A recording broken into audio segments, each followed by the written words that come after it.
I underscore genuinely data dependent. And if he is, in fact, really data dependent, the data don't lie.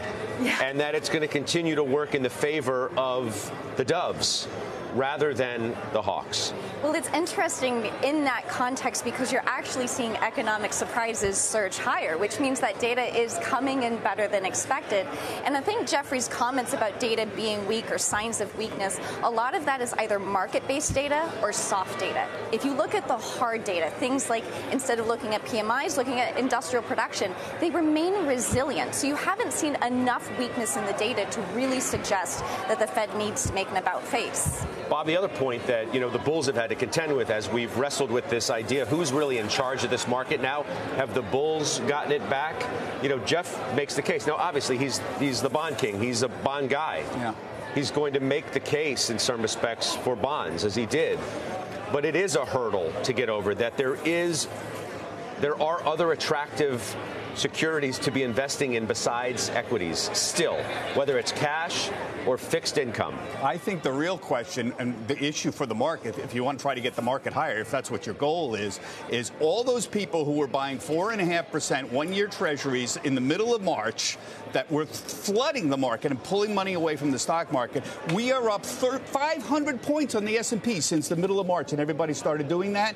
500 points, that's 13%. Are those people who are sitting there saying, I've got a 4% one-year CD and we're up 13% since I pulled all that money out, are they going to be dragged into the market right now? I would make the argument. Unless they think it's too late, that they missed it, so they're going to stay safe, the so to speak. FOMO never dies. Even at the top, FOMO never dies. Now, so let me just go one point about Powell.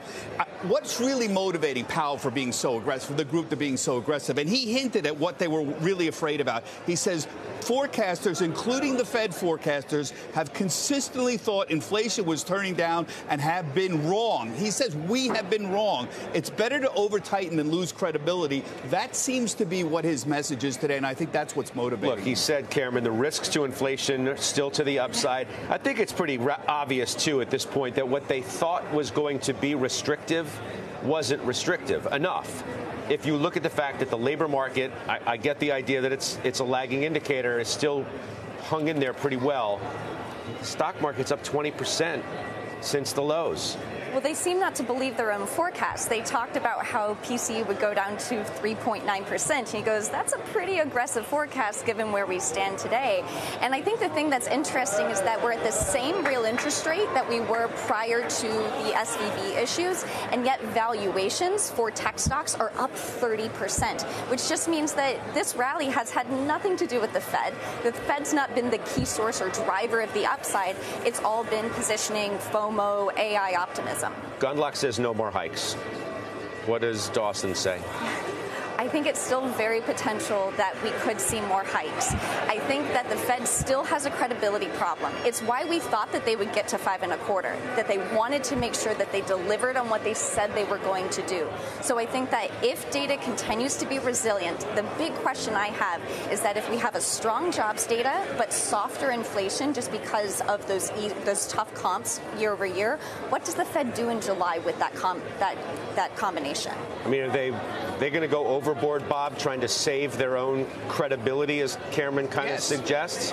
Yes, that's what he seemed to imply. Their credibility is more important at this point than doing what's right? Yes. And remember, square this circle, Cameron. They raised their estimates for GDP, they lower their estimates for unemployment, and they act like something imminent, dangerous is coming. They want to slow down the economy, trying to raise 50 basis points. It seems a little which is to your point, though, that the market probably doesn't believe it, which is why the S&P went positive momentarily and is only down not even 3.5 points. Yeah, because the market still doesn't believe what Powell says. Or they can withstand the 50 basis points if it does actually happen. And I happen to think Jeff is right. I think they're not going to do it. Yeah. I think they just need to keep that credibility. And if they over-tighten, so be it.